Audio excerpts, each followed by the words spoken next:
최용심 배움터 채널입니다. 이번 시간에 우리가 할 것은 앞 시간에 걸쳐서 구면 거울에서 상의 형성에 대해서 더 자세히 알아본과 동시에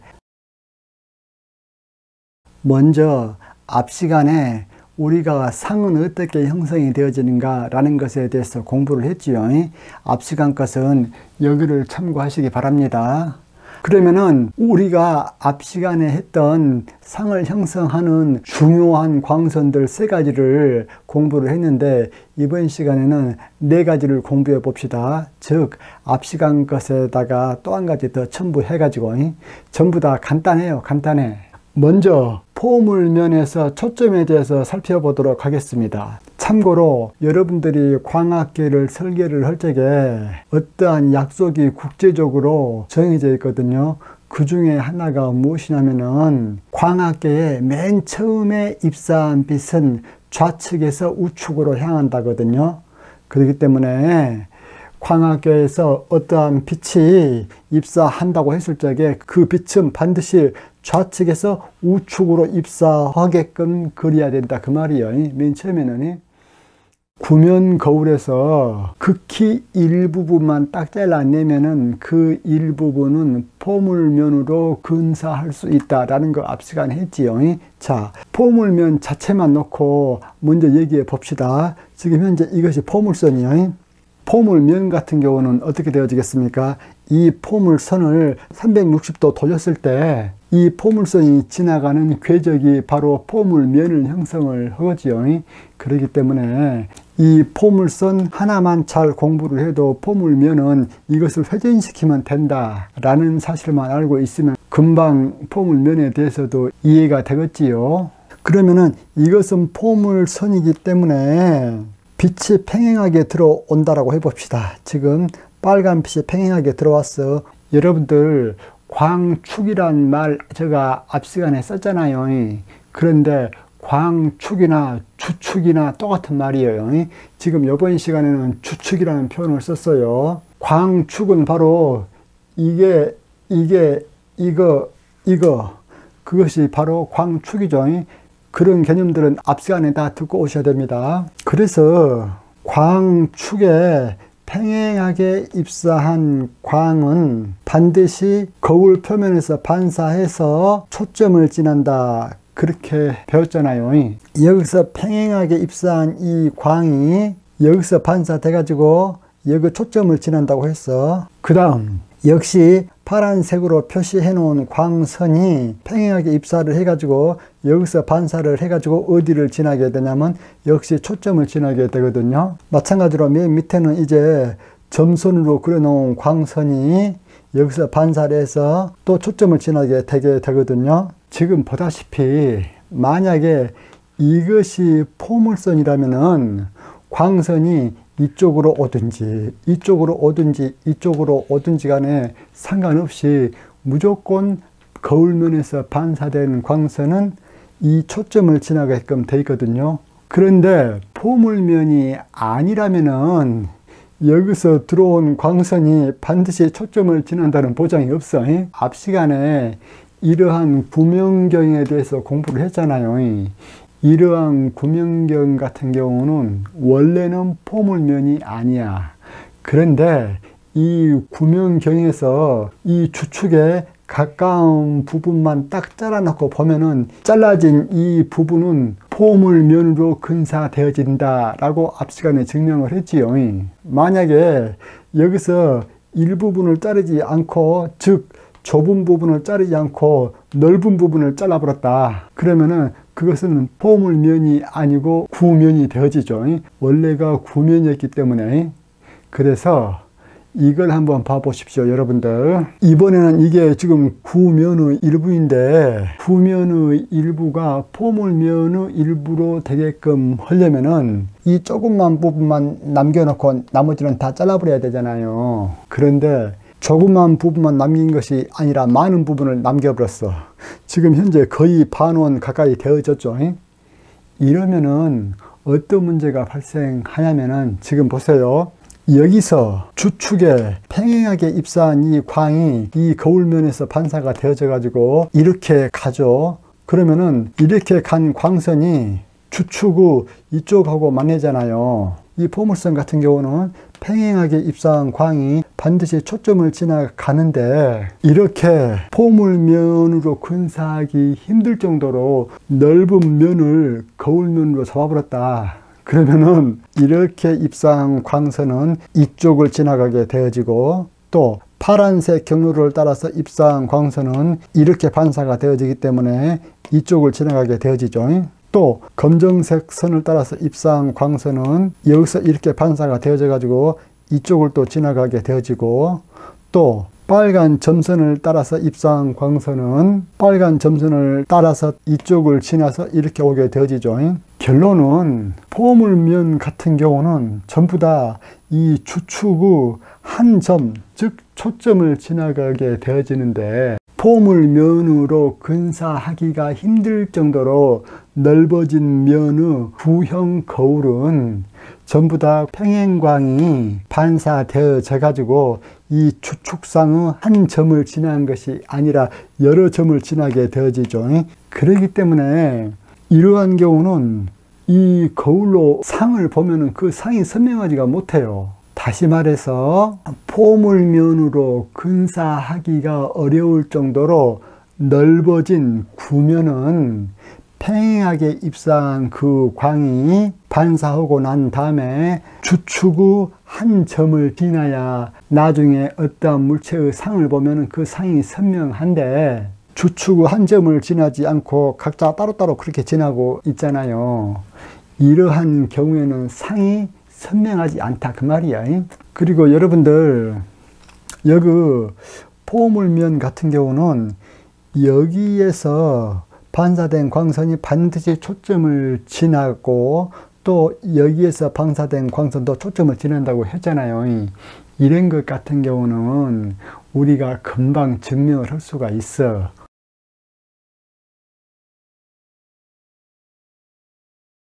어떻게 증명을 할 수가 있어? 이 포물선 방정식을 우리가 알고 있죠. x의 제곱은 4py 그렇게 되어지겠죠. 이 포물선 같은 경우는 x의 제곱은 4py. 그럴 적에 이 점에서 접선의 기울기를 구할 수가 있죠. 이 점에서 접선의 기울기를 구해 가지고 그 접선의 기울기에 수직한 법선의 기울기를 구할 수가 있죠. 이건 여러분들 고등학교 때 미적분학 하면서 많이 했지요. 그러면은 이 법선을 구했다 이거야. 즉 말해서 이 법선을 구해냈어. 그러면은 수직하게 입사한 이 광선하고 똑같은 각도로 퍼져나가는 이 광선이 X축상과 만나는 그 점을 구하면은 그 점이 반드시 초점이 나오거든요. 마찬가지로 이 점에서도 입사한 광선이 반드시 초점을 지나간다라는 것을 증명을 할 수가 있다 그 말이에요. 그런데 이게 포물면이 아니고 넓게 쪼개져 가지고, 그러면은 이렇게 평행하게 들어간 광선이 이 X축, 즉 주축하고 만나는 이 점하고, 또 이렇게 입사한 광선이 주축하고 만나는 이 점하고 서로 어때? 다르다 그 말이야. 다만 어디에서는 거의 일치한다?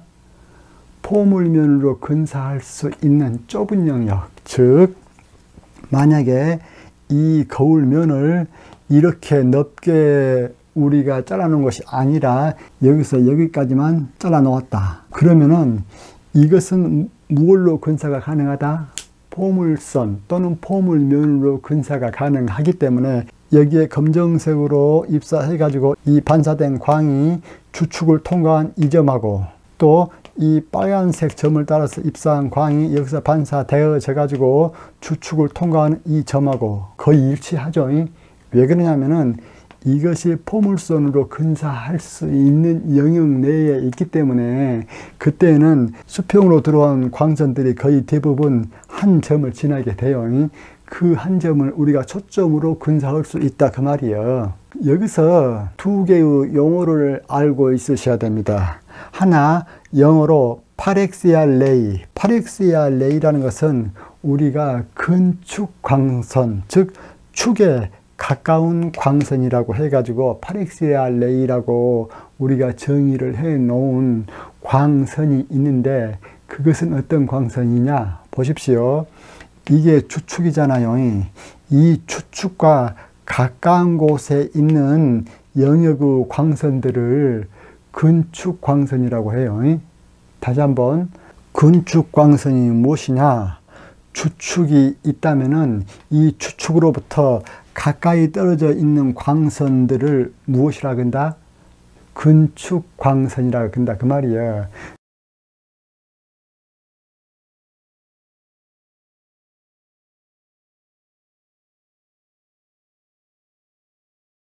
그러면은 이 광선이 근축 광선이 되어지려면은 이 구면 거울이 어떻게 되어져야 되겠습니까? 이 축하고 멀어진 이쪽 부분은 잘라버리고 이 정도만 남겨놔야 되겠지요. 이 정도만 남겨놓은 상황 하에서 이쪽으로 입사한 광선들은 무슨 광선들이 된다? 근축 광선이 된다 그 말이에요. 그렇기 때문에 근축 광선이 되어져 가지고 입사를 할 적에는 그 근축 광선들은 어디에서 만난다? 초점에서 만난다 그 말이에요. 그렇기 때문에 바로 이 점을 초점으로 우리가 이제 볼 수 있다 그 말이죠. 그리고 근축 광선이 아니라면은, 즉 이런 광선과 이런 광선들은 이 광축 또는 주축으로부터 멀리 떨어져 있잖아요. 그렇기 때문에 이런 광선들은 여기서 반사돼 봐야 이 초점을 지나는 것이 아니라 딴 데를 지나고 있잖아요. 이렇게 해서 반사 광선들이 주축상에서 한 점에서 만나지 않고 여러 점으로 이렇게 흩어져 있는 이것을 구면수차라고 해요. 구면수차. 이렇게 근축 광선 영역을 벗어날 정도로 넓은 영역의 구면을 거울로 만들어 가지고 거기에다가 평행광을 입사시키면은 어떤 수차가 발생한다? 구면수차가 발생한다 그 말이야. 구면수차가 무엇이냐고? 근축 광선들은 반사하고 난 다음에 이 주축상의 한 점을 관통하게 되어지는데 그 점을 우리가 초점이라 그래. 그런데 근축 광선이 아닌 광들이 거울면에서 반사가 될 적에는 이 주축을 지날 적에 초점을 통과하지 않고 다른 점들을 통과한다 그 말이에요.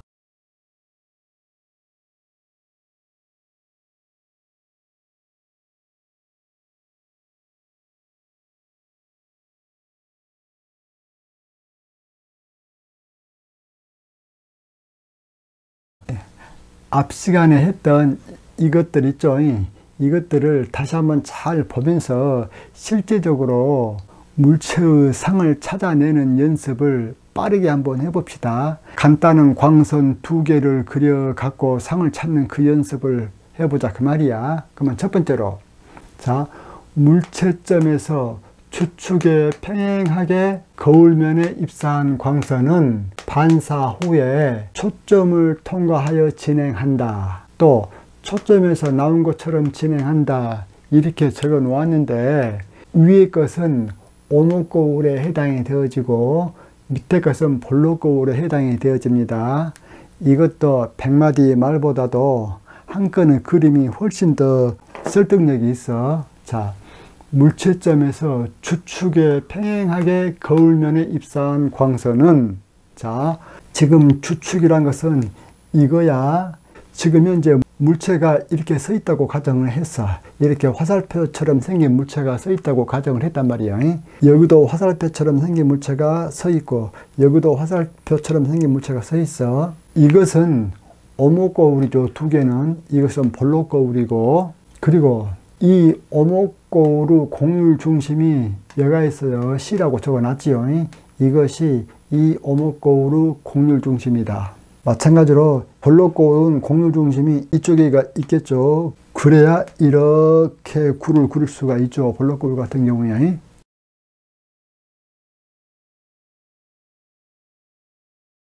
그러면은 물체점에서 추측에 평행하게 거울면에 입사한 광선은 물체점을 이 화살표 맨 꼭대기로 한번 잡아 봅시다. 그러면은 물체점에서 광축에 평행하게 거울면에 입사한 광선은 그렇게 했죠. 그렇기 때문에 이렇게 되어지겠죠. 여기서도 이렇게 되어지겠죠. 또 여기서도 이렇게 되어지겠죠. 그런데 여기서 이 곡률 반경의 절반이 뭐예요? 초점이죠. 그렇기 때문에 제가 초점은 이렇게 점을 빵 찍어 놓았어요. 이렇게 이 점을 빵 찍어 놓은 곳이 뭐야? 초점이다 그 말이에요. 그러면은 물체점에서 광축에 평행하게 거울면에 입사한 광선은 반사 후에 초점을 통과하여 진행한다겠죠. 무엇이? 오목거울이. 그러면 얘가 여기서 반사가 되면 이 초점을 통하여 진행하겠죠. 이렇게 되어지겠다. 이렇게 반사가 되어져서 가겠다. 오목거울인 경우에. 그리고 얘 같은 경우도 이 초점 여기를 지나서 이렇게 반사가 되어지겠지요. 즉 말해서 이렇게 반사가 되어질 것이다. 그러면은 볼록거울에서는 어떻게 되어지느냐 보십시오. 초점에서 나온 것처럼 진행한다. 볼록거울에서는. 그래서 여기서 이제 이렇게 왔기 때문에 반사가 되긴 되어야 돼. 그런데 그 반사는 어떻게 되어진다? 일단 반사하는 지점은 거울과 맞닿는 이 지점이죠. 이 지점에서 반사를 하긴 하되 이 반사광이 어디서 나온 것처럼 진행해? 여기 초점 여기서 나온 것처럼 진행한다 그 말이야. 여기 이 초점에서 나온 것처럼 진행을 해. 이렇게. 그래가지고 이렇게 진행이 간대. 이렇게. 그래서 이렇게 온 광선이 반사되어질 때 이렇게 진행해 간단 말이야. 마치 어디서 나온 것 같아. 여기 초점에서 나온 것 같죠. 그래서 첫 번째 광선은 우리가 그려 주었지요. 자, 이것이 1번 광선이야. 그 다음에 두 번째 광선은 어떻게 그려주느냐. 물체점에서 초점과 물체점을 잇는 경로를 따라. 뭐 여기까지는 뭔 말인 줄 알겠죠. 그 다음에 제가 네모를 쳐 놓았죠. 이 네모는 이것하고 똑같은 말들이야. 즉 이것하고 똑같은 말들이 요리 들어간다 그 말이야. 그래서 두 번째 것을 다시 보면은 물체점에서 초점과 물체점을 잇는 경로를 따라 거울면에 입사한 광선은 반사 후에 추측에 평행하게 진행한다. 이것은 볼록거울이나 오목거울에 상관없이 이 규칙을 따르기 때문에 첫 번째처럼 오목거울인 경우에는 이렇게 되어지고 볼록거울인 경우에는 이렇게 되어지고 그게 없어. 둘 다 똑같아요. 두 번째 광선은. 그러면 두 번째 광선을 이 세 가지 경우에 대해서 한번 그려봅시다. 참고로 여러분들 가장 위에 오목거울에 있는 이 물체 같은 경우는 지금 현재 초점 밖에 위치해 있어. 그 다음 이 물체 같은 경우는 이 초점 안에 위치해 있죠. 이 볼록거울 같은 경우는 이 물체가 상관이 없이 그림이 동일한 형태로 나오거든요. 다시 말해서 오목거울인 경우는 이 물체가 초점 밖에 있느냐 초점 안에 있느냐에 따라서 생기는 상이 실상이 되느냐 허상이 되어지느냐 그 차이가 있는데, 볼록거울 같은 경우에는 이 물체가 이 볼록거울의 이쪽 면 어디에가 있든지 간에 전부 다 허상만 생기기 때문에 굳이 이 물체가 어디에 위치해 있느냐라는 것을 고려해 줄 필요가 없다 그 말이야.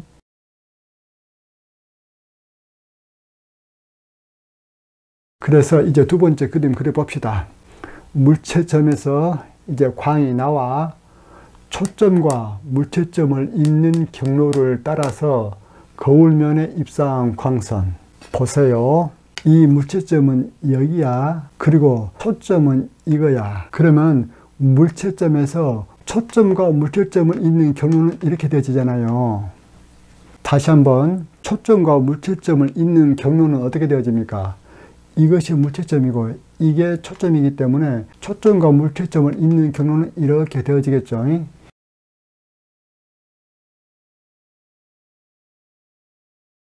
그러면 봅시다. 이 물채점에서 광이 나오긴 나오는데 어디로 나온다고? 물채점과 초점을 잇는 그 경로를 따라서 나온다 그 말이에요. 그래서 물채점과 초점을 잇는 이 경로를 따라서 광이 이렇게 나왔어. 광이 나와가지고 이제 거울에 도착하죠. 거울에 도착해서 그 다음에 반사가 되어질 적에는 어떻게 반사가 되어진다고? 추측에 평행하게 진행한다 그 말이야. 여기서 추측과 평행하게 반사가 되어지면은 이렇게 되어진다 그 말이야. 이것이 몇 번이냐면 2번 광이 되어지겠다. 이 두 번째 것도 당연히 반사의 법칙을 만족하고 있어. 왜 반사의 법칙을 만족하느냐? 보세요. 아까 이 첫 번째 법칙에서 광축에 평행하게 입사한 광선은 초점을 지닌다고 했잖아요. 그렇기 때문에 지금 현재 이 선을 따라서 이렇게 입사한 광선은 여기서 반사의 법칙을 만족해 가지고 어디를 지내야 돼? 초점을 지내야 되잖아요. 그렇기 때문에 여기서 이렇게 들어온 광선이 이렇게 지나간다면은 여기 물채점에서 나온 광선이 초점을 지날 적에는 당연히 이렇게 평행하게 나간다 그 말이야. 제가 말하고자 하는 요점은 무엇이냐면은 1번, 2번, 3번, 4번 이것들이 전부 다 반사의 법칙을 만족하는 그러한 광선들이다 그 말이에요. 그리고 이제 오목거울에서 물체가 초점 안에 있을 적에 이 두 번째 법칙을 적용시켜 봅시다. 그러면은 물채점에서 광이 거울로 가야 되겠지요. 거울로 가긴 가되 어디 경로를 통해서 간다? 이 초점하고 물채점을 잇는 이 경로 있죠. 이 경로를 따라서 이렇게 입사를 한 광이다 그 말이야. 이렇게 입사한 광선은 광축과 평행하게 반사되어서 진행해 나간다 그 말이야. 그래서 이렇게 반사가 되어지겠다. 이것이 2번 광선이죠. 그 다음에 이 볼록거울에서도 물채점에서 초점과 물채점을 잇는 이 선 있죠. 이 선을 따라서 진행한 광선은 거울면에서 이 광축과 평행하게 진행해 간다 그 말이에요. 그래서 물채점에서 나온 빛이 이 경로를 따라서 이렇게 쭉 오다 보니까 거울을 만났어요. 이렇게 거울을 만나서 이제 반사가 되어질 건데 반사가 되어진 이 광은 반사의 법칙을 만족해서 이 추측과 평행하게 나간다 그 말이에요. 그래서 이렇게 되어지겠죠. 이것이 2번 광선이 되어지겠다. 그 다음에 3번 광선을 한번 그려보도록 합시다. 3번 광선 같은 경우는 물채점에서 구심과 물채점을 잇는 경로를 따라서 거울면에 입사한 광선은 반사 후에 어떻게 되어진다? 구심을 통과하여 진행한다 그렇게 했지요. 이것을 그림을 그려보면 구심과 물채점을 잇는 이 선을 따라서 물채점에서 거울면에 이렇게 입사를 했어.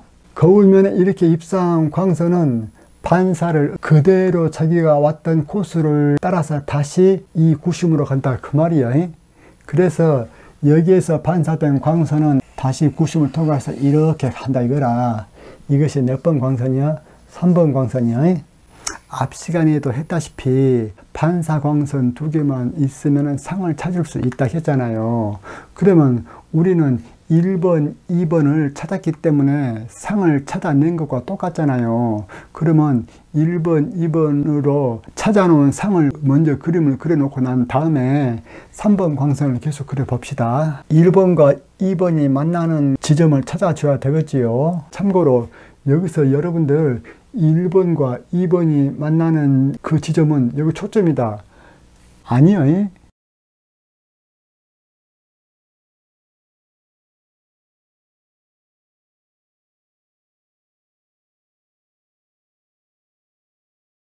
그러면 조금 더 연장을 해줘야 되겠잖아요.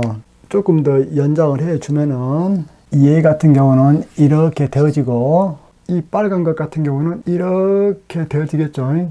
그래갖고 이것이 1번이고 얘가 2번이 되겠더라 그 말이야. 그러면 이 점에서 서로 이렇게 만나기 때문에 이것의 상을 그려줄 수가 있죠.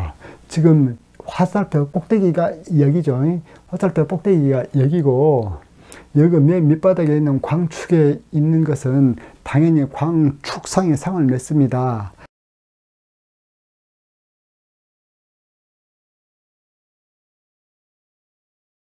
그렇기 때문에 얘 같은 경우는 어떻게 되냐면 이렇게 상이 맺어지게 되어지죠. 이렇게 얘는 그러면 이 상은 실상이야 허상이야? 실상이죠. 왜 실상이야? 실제의 광선들이 상을 만들었기 때문에 실상이다 그 말이야. 그 다음 얘 같은 경우도 1번과 2번에 의해서 상이 생성이 되어져야 돼. 그런데 1번과 2번을 아무리 길게 연장해도 만날 가능성이 있어 없어? 없잖아요. 그 말은 실상은 생기지 않고 상이 허상이 생긴다 그 말이에요. 즉 사람 눈이 여가 하나 있고 또 사람 눈이 여가 하나 있다면은 이 광선과 이 광선이 거울 속 어디에서 온 것처럼 느낀다. 서로 연장했을 때 만나는 그 점에서 오는 것처럼 느낀다 그 말이에요. 그래서 얘 같은 경우는 이렇게 되어지고 또 이 파란색 같은 경우는 이렇게 연장을 했을 때 바로 이 점이 이 화살표의 상이 되어지겠더라 그 말이에요.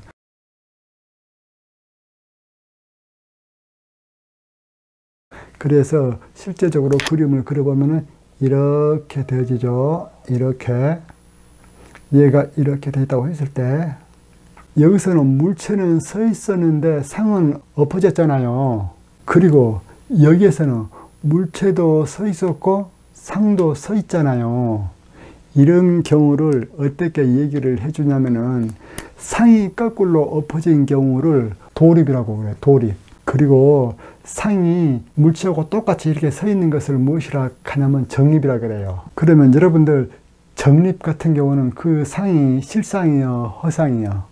허상이죠. 왜 허상이요? 실제적으로 광선들이 얘처럼 상을 만든 것이 아니라 광선들을 거울 속으로 연장을 한 이것들이 상을 만들었기 때문에 이것들은 허상이다 그 말이에요. 실상 허상에 대한 개념은 앞 시간 강의 잘 들어보세요. 그래서 이것은 정립 허상이에요. 이것은 도립 실상이고 상이 물체와 똑같은 방향으로 서 있으면은 무조건 정립 허상이에요. 상이 거꾸로 되어져 있다면 그 상은 뭐요? 도립실상이에요.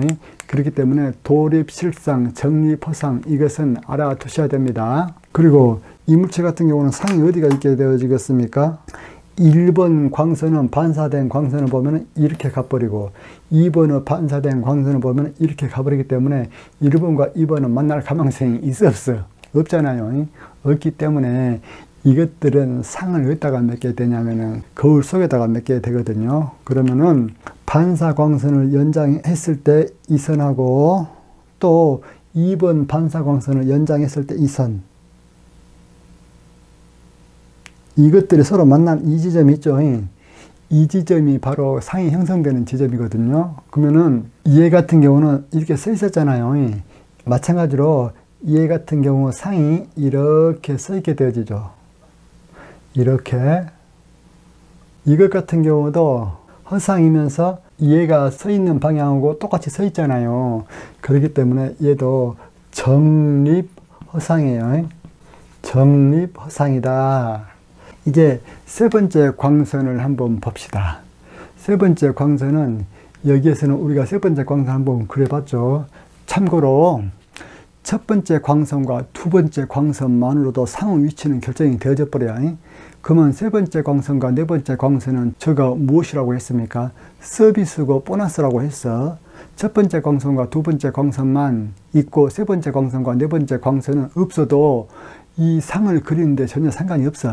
그런데 세 번째 광선과 네 번째 광선을 그려봄으로써 아하, 내가 이 모든 것을 옳게 하고 있구나, 그리게 하고 있구나, 그것을 판정을 할 수가 있어.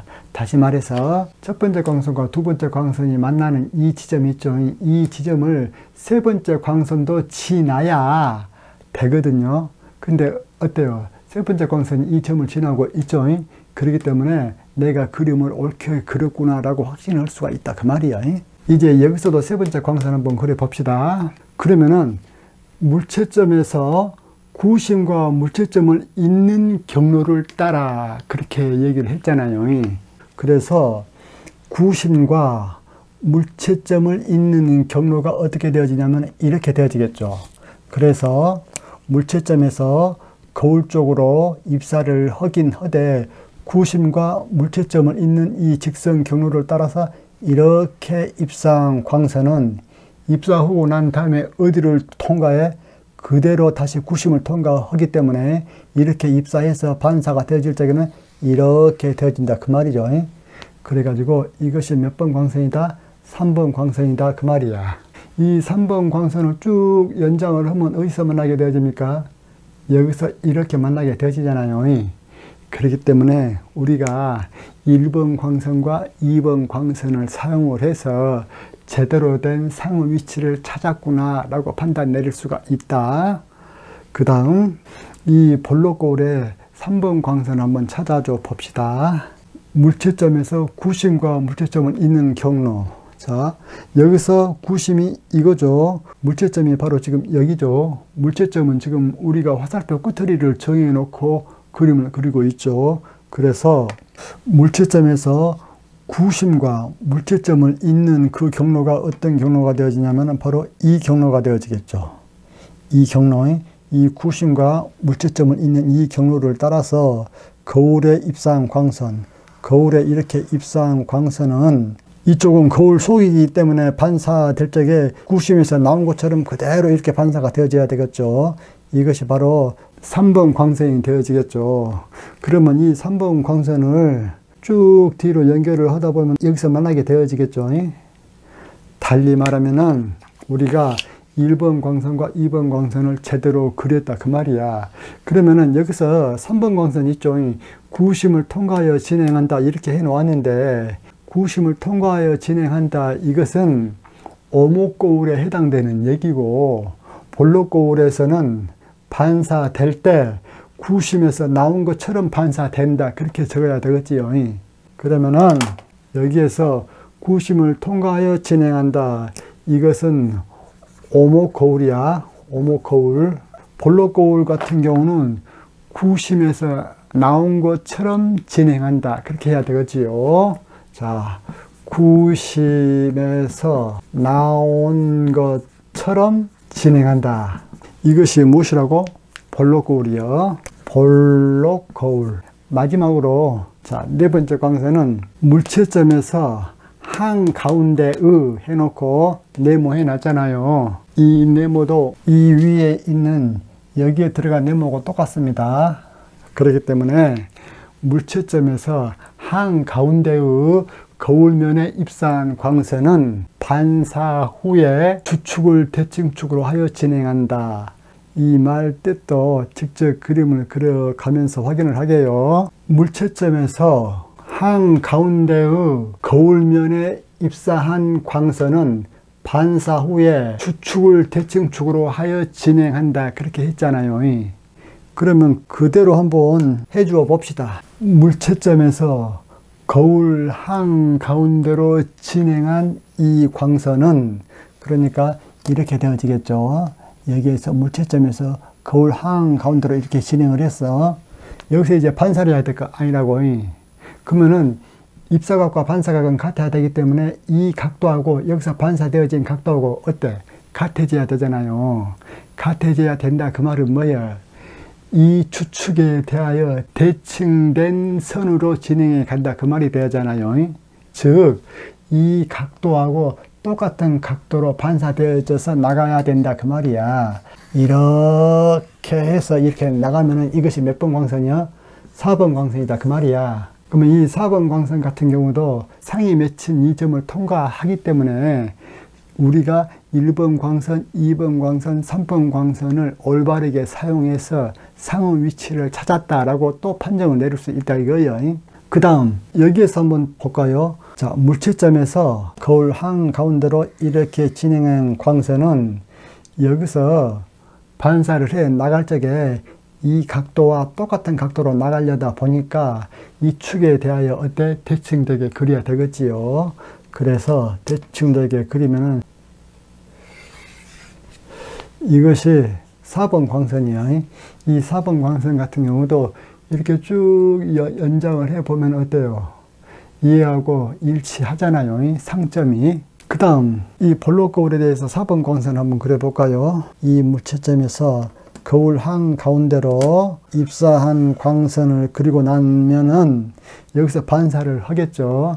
반사를 할 적에 주축에 대하여 대칭되게끔 반사를 하면은 여기서 이렇게 반사해 간다 그 말이야. 이것이 몇 번 광선? 4번 광선. 그러면 이 4번 광선 같은 경우도 이렇게 쭉 연결을 하다 보면은 이 상점과 만나게 되어지죠. 결론은 무엇이냐면은 이 4개의 광선 중에서 아무거라도 2개만 택해가지고 먼저 그리면 무엇을 정할 수 있다? 상점을 정할 수 있다 그 말이야. 그 상점을 정해놓고 나면은 나머지 2개 쓰지 않는 광선은 첫 번째 광선과 두 번째 광선을 우리가 제대로 잘 적용했는가 안 했는가 그것을 검사할 때만 써먹는다 그 말이야. 그러면은 오늘 했던 것에 대한 정리를 한번 해보도록 하겠습니다. 먼저 오목거울에 대해서 2가지 경우를 광선 추적을 해 보았지요. 하나는 물체가 초점의 밖에 놓여져 있는 경우, 또 하나는 동일한 오목거울에서 이 물체가 초점 안에 위치한 경우, 이렇게 한번 해 보았죠. 그 다음에 볼록거울 같은 경우는 이 물체가 어디에 놓여져 있든지 간에 상관이 없습니다. 즉 그것에 대한 상이 같은 종류로 나온다 그 말이야. 그래서 이 경우 한번 볼까요? 오목거울 같은 경우에 이쪽 점 찍어놓은 이쪽이 지금 초점이라고 했지요. 그러면 이 초점들을 제가 아예 적어 놔버릴까요? 자, 이쪽이 초점이에요. F. 그리고 여기에서는 이것이 초점이고 볼록거울에서는 이것이 초점이거든요. 참고로 여러분들 볼록거울 같은 경우는 이 초점이 실제 초점이 아니고 허초점이죠. 허초점. 이것들 같은 경우는 실제 초점이고, 즉 실제 초점 같은 경우는 광선이 평행하게 거울에 입사되어졌을 때 그 광선들이 실질적으로 모여가지고 만들어진 초점이 실초점이고, 그런데 볼록거울 같은 경우는 어때요? 광선이 평행하게 왔다고 할지라도 다 퍼져나가 버리기 때문에 광선이 모인 곳이 없기 때문에 초점이 원래는 없잖아요. 그런데 반사되어진 이 광들을 쭉 연결을 해 보면은 마치 이쪽이 초점이 되어 가지고 광이 나간 것처럼 그러한 착각을 불러일으키기 때문에 이곳을 초점은 초점일지라도 허초점이라고 그렇게 얘기를 해줍니다. 다음 시간에 수학적인 계산으로부터 상이 어디에 생기고 상이 얼마나 크고 그 상이 똑바로 서 있는가 거꾸로 서 있는가 그런 것들을 수학적으로 계산을 해낼 건데, 그때 중요한 요소 중에 하나가 무엇이냐면은 물체거리요. 물체거리라는 것은 거울 중앙으로부터 물체가 얼마만큼 떨어져 있는가 그것을 나타내는 거예요. 그래서 이것 같은 경우는 물체 거리가 여기에서부터 여기까지의 거리가 되어지겠죠.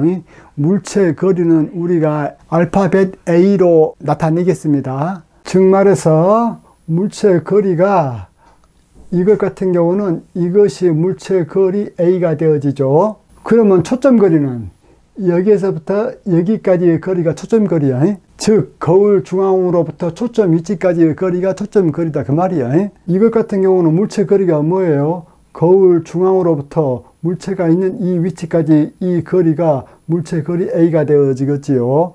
그러면 이것 같은 경우는 초점 거리는 물체 중앙으로부터 초점까지 이 거리가 초점 거리가 되어져. 마찬가지로 이것 같은 경우는 물체 거리가 거울 중앙으로부터 물체가 있는 이쪽 위치까지가 뭐예요? 물체 거리가 되어집니다. 그래 가지고 상의 전반적인 특성을 한번 논의를 해보려고 그래. 그러면은 이 경우 같은 경우는 오목거울이죠. 오목거울이면서 물체 거리 A가 초점 거리보다 더 크다. 즉 물체가 초점 밖에 있다. 그러면은 이 물체에 대한 상은 어떻게 되어졌습니까? 실상이 되어졌고 상이 거꾸로 엎어져 있잖아요. 그렇기 때문에 항상 실상 하면은 도립실상이에요. 도립실상. 그래서 이 경우를 여기에다 정리를 해 보면은 오목거울이면서 물체 거리가 초점 거리보다 더 큰 경우, 이때는 상이 돌입 실상이라고 했어요. 그러면 그 위치는 어디에 위치해 있느냐? 그 상이 바로 거울 앞쪽에 위치해 있어. 여기서 보십시오. 거울이 있으면은 이쪽이 거울 앞쪽이고 이쪽이 거울 뒤쪽이요. 그런데 실상이 거울 앞쪽에가 있잖아요. 그리고 실상 하면은 무조건 돌입 실상이요. 허상 하면은 정립 허상이고.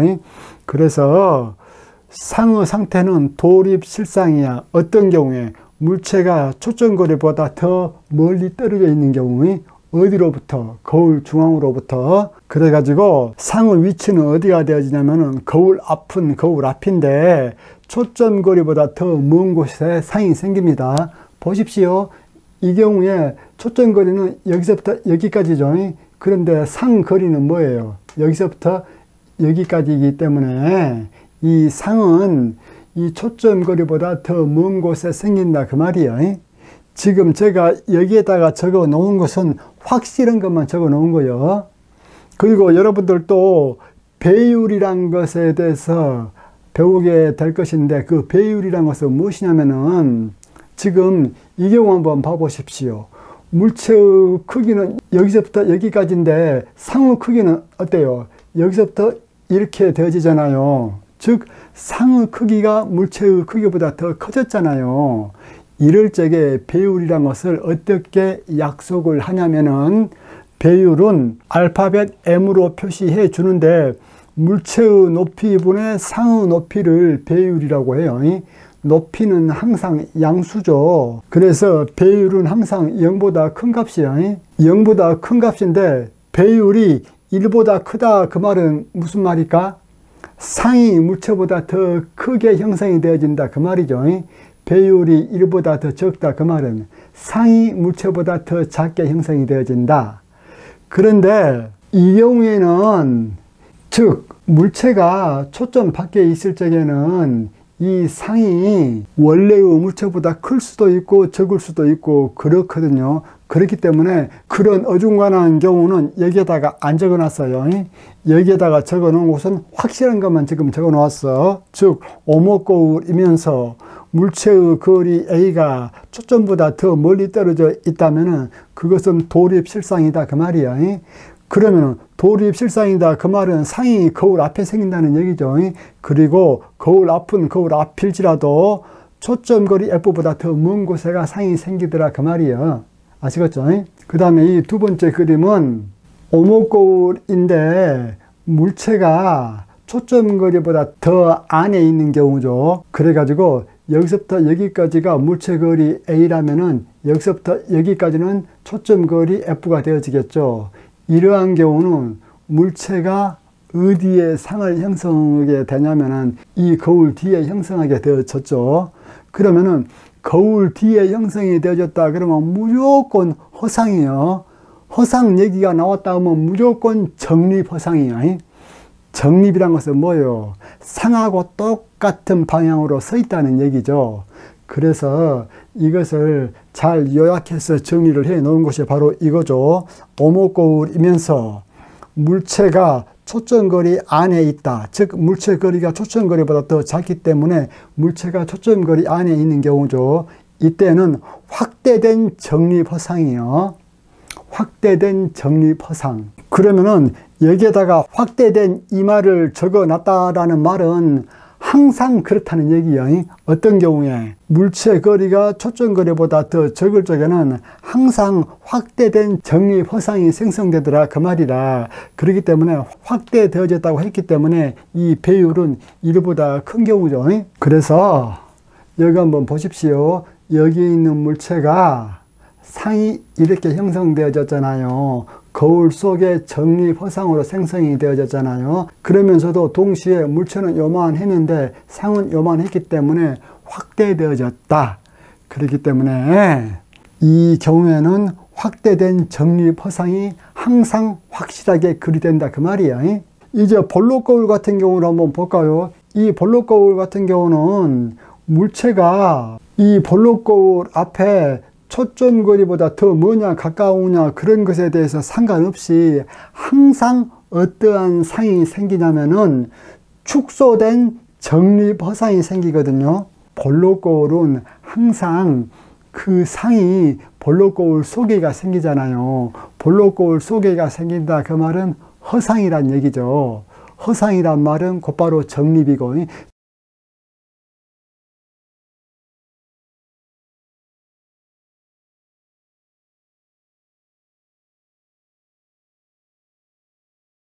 여러분들 이 세계를 외우려고 해서 외우는 것이 아니라 오늘 설명을 잘 듣고 바로 이 앞강의 설명을 잘 들었다면은 외우기 싫어도 자동적으로 머릿속에 그림으로 떠올라야 됩니다. 이것이 그럴 정도로 본인이 직접 연습을 해보고, 그리고 여러분들이 저한테 이 설명을 듣는 것만으로 끝내서는 안 되고 인터넷에서 구글이나 그런 데서 한번 검색을 한번 해보세요. 어떤 검색을 해보냐면은 볼록거울 시뮬레이션 또는 오목거울 시뮬레이션 이렇게 검색을 해본다거나, 또는 영어로는 컨벡스 미러 시뮬레이션 또는 컨케이브 미러 시뮬레이션, 이것을 직접 여러분들께서 검색을 하셔가지고 거기 가보면은 자기가 마음대로 이렇게 저렇게 하면서 물체를 움직여 줌에 따라서 상이 어떻게 생기는가 그것들을 다 시뮬레이션 해볼 수 있게 돼 있거든요. 그래서 그것을 해봄으로써 여러분들이 거울에서 상이 어떻게 생기는가 그것에 대한 개념을 확실히 잡아야 됩니다. 거울에서 상이 어떻게 생기는가 그 개념을 확실히 잡으면은 이 다음에 렌즈에 대해서는 상이 어떻게 생길 것인가 그것도 잘 잡히고, 그것을 잘 알면은 현미경, 망원경, 또 캠코더 이런 것들에 대한 기본 원리들을 시원하게 알 수 있습니다. 그래요. 강의를 잘 들으셨다면 좋아요, 구독 클릭해 주시면 제가 기분이 좋겠지요. 이상입니다.